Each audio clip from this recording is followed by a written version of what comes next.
I'm Adam. And I'm Tad. And this is Where There's a Williams, There's a Way. Hey Tad, have you been working on your standing skills lately? Well, Adam, I may be a frog, but standing is not exactly my forte. I'm more of a hopper, you know. Fair enough, but standing is essential for us humans. It helps us reach high places and see things from a different perspective. Oh, I totally get that. But you see, I've got these fantastic webbed feet that are just perfect for hopping. Why stand when you can hop, right? I suppose so. In today's book, Lou Melon is short and clumsy, has buck teeth, and has a voice that sounds like a bullfrog being squeezed by a boa constrictor. She doesn't mind. Her grandmother has always told her to walk proud, smile big, and sing loud, and she takes that advice to heart. Let's get started.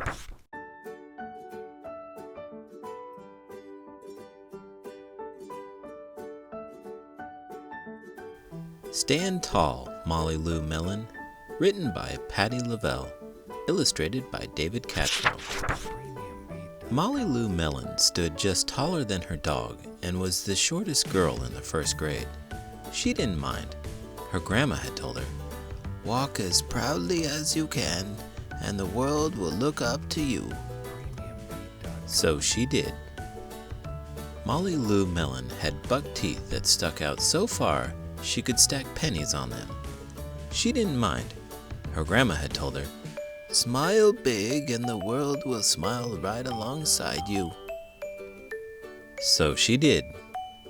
Lou Melon had a voice that sounded like a bullfrog being squeezed by a boa constrictor. She didn't mind. Her grandma had told her, "Sing out clear and strong and the world will cry tears of joy." So she did. I've been thinking lately, maybe I need a confidence boost. Confidence? You're the coolest frog in the pond. What's got you feeling a bit dampened? Well, I've been practicing my croak, and it just doesn't seem as riveting as the others. Come on. Everyone has their own unique croak. It's like your personal signature tune. Besides, I've heard your croak, and it's definitely a chart topper in the amphibian world. You think so? Absolutely. Own it, Tad. Confidence is like a lily pad. You gotta leap on it and bask in the sunshine. Leap on a lily pad, huh? I like that. Maybe I'll start a froggy choir, and we'll all sing our hearts out. That's the spirit, Tad. Maybe you sound like Lou Melon. Lou Melon was often fumble-fingered. She didn't mind. Her grandma had told her, "Believe in yourself, and the world will believe in you too." So she did. Then Lou Melon moved to a new town.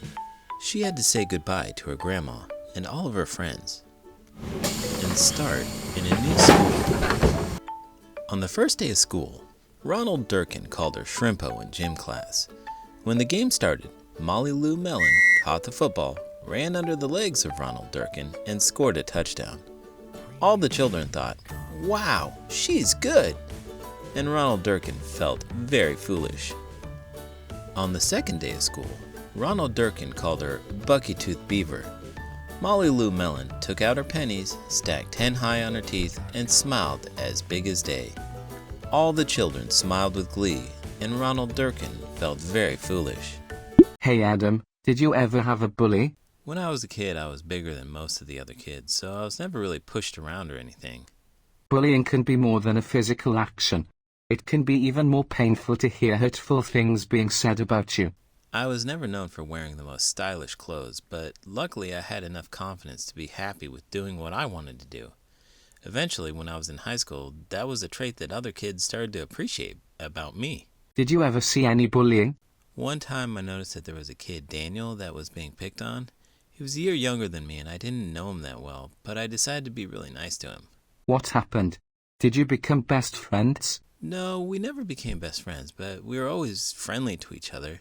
I just tried to help him have a better day every time I saw him. On the third day of school, Ronald Durkin said, "You sound like a silly duck. Honk, honk." Lou Melon sang out, "Quack!" so clear and strong that it made Ronald Durkin somersault backwards, hit his head, and have to go to the nurse. All the children cried with joy to be free of Ronald Durkin for the rest of the afternoon. and Ronald Durkin felt very foolish. On the fourth day of school, Ronald Durkin said that she'd made the snowflake all wrong, but Lou Melon opened her paper and revealed the most beautiful snowflake of all. All the children oohed and awed, even Ronald. On the fifth day of school, Ronald Durkin brought Lou Melon a stacking penny for her tooth and smiled at her. That night, Lou Melon took out a pencil and paper and wrote a letter to her grandma.